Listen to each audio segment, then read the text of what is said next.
The sling is one of the most iconic and misunderstood parts of any gay club. It's reviled by some as a dangerous tool for people to use, and it's seen by others as something only loose men would use. But what if I told you everything you knew about slings was wrong? Today, I am breaking down the unspoken rules needed for success, the body language that you'll be using for said success, and how to not be that guy. I think I'm gonna get a little more comfortable.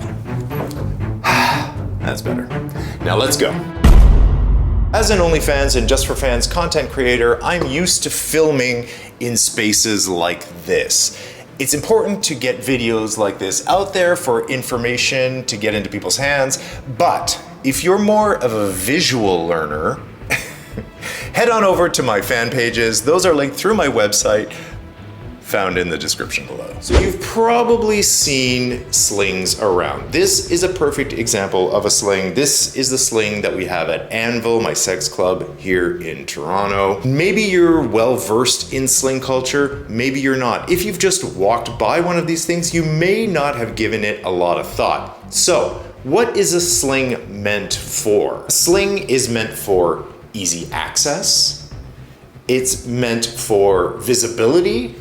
It's meant for interactions with others, shared experiences. And where can you find slings? You can find slings at sex clubs like here at Anvil, in bathhouses, at sex parties, in private homes, in other venues that are sex positive or sex forward. This is not just about sex. This is about communication without words. Okay, so let's say that you've seen a sling, you're kind of curious, you want to get into it, and you're thinking, okay, Patrick, but how do I navigate using the sling? Do I walk up and just throw myself into it? I mean, so yes, but also it's the interactions that follow that are gonna make or break an experience.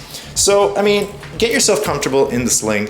The way that people are gonna be communicating with you in the sling is important. Your stance in the sling is what's going to signal to other people whether or not you're open for business. Common misconception, just because you're in the sling, you're open to everybody and anything that comes along. That is not true. Consent is important. So when you approach somebody in the sling, it's not just a free-for-all. They are offering an experience, and they're open to things certainly, but there's still going to be some non-verbal communication that's happening. This is not even about the eyes. This is going to be about touch and body language. If they're not blindfolded, it could just be really dark. It's hard to make signals with the eyes in a sling situation. So we're really going to concentrate on the hands here and the body language of the person that's in the sling. So if somebody is in the sling, let's say it's you, if you got your feet up in the little stirrups, is that what they're called? I guess so. And you're like looking for connection.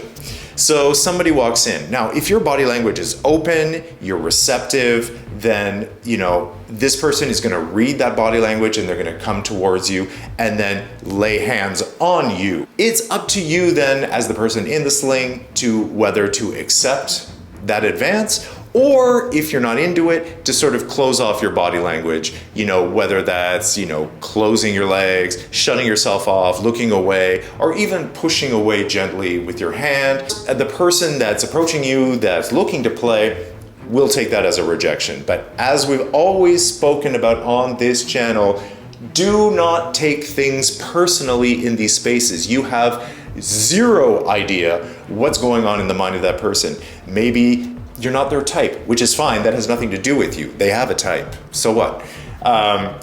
Maybe suddenly they've changed their mind. They're not feeling well. They're doubting something. It doesn't matter. Body language. You're open. You're ready to go. You're receiving. People are coming. They're putting your hands. Your hands are free. So a lot of times, a hand on top of a hand is kind of confirming, like, yes, this is good. Even a hand guiding a hand around. I like nipples, I like this, I like that. So consent in this situation is mostly non-verbal, but it's super clear if you're watching the sign. Have you ever been in a sling? What are your experiences in slings? Let us know by commenting below. And if you enjoy this channel, you like what I do here, why not consider becoming a member of the channel? You can find the join button on the right-hand side of the main channel page. Thank you for the support. We've talked about some body language and how to read body language in the sling. Now we're going to talk about some unspoken rules. If you approach a sling and you see somebody is in it, you see that they are ready to go, you're gonna approach. You can come from the front, you can come from the side, you can come from here. The nice thing about the sling is that usually you can walk around a sling like this and then just make your presence known.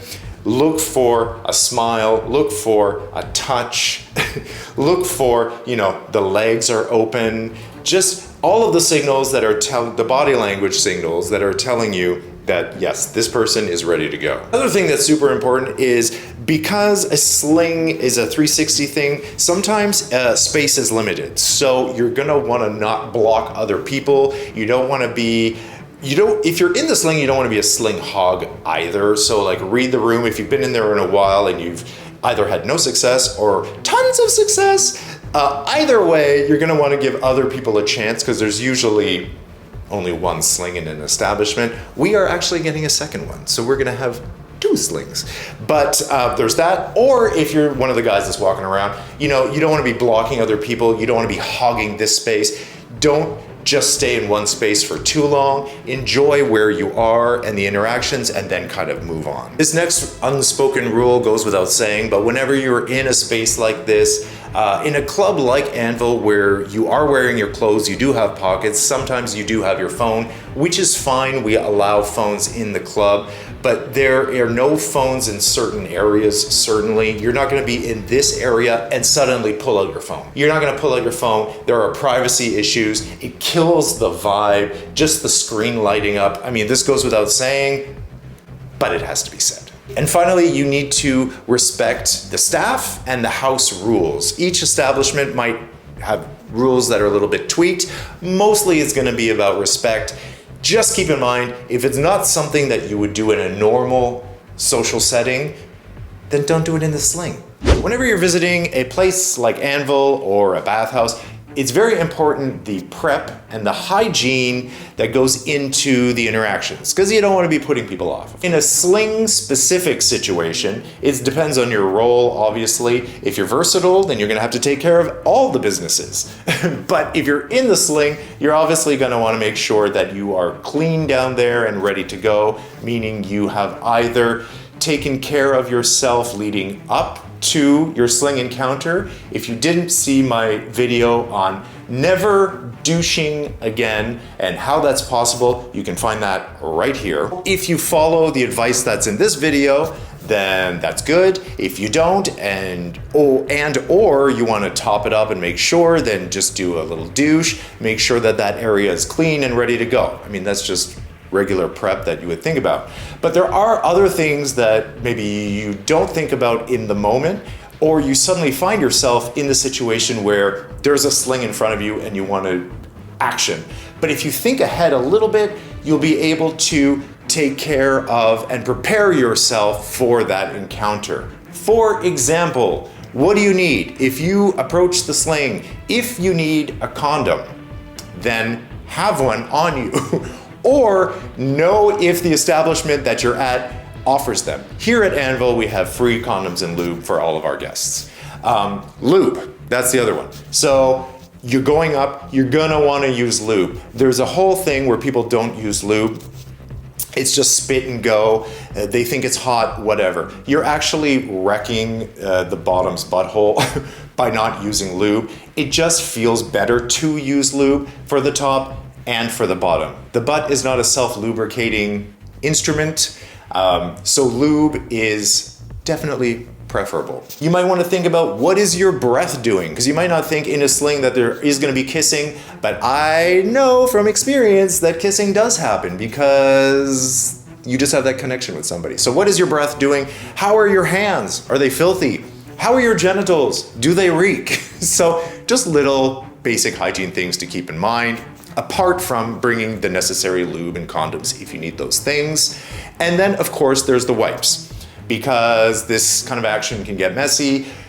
Do you have wipes? Are wipes available? Are paper towels available? A lot of places offer those types of things for you to, clean up after yourself. The point of this segment is you don't have to be perfect, but you do have to be considerate. Finally, let's talk about some common mistakes and things to avoid. Something we talked about earlier, which was being too forceful, jumping right in and just be without sussing out the vibe of the room. Another one is ignoring signals from other people, especially the person that's in the sling. Another one that's important that you might not have thought about is, but you might just do naturally, because we have a tendency to watch porn and mimic that.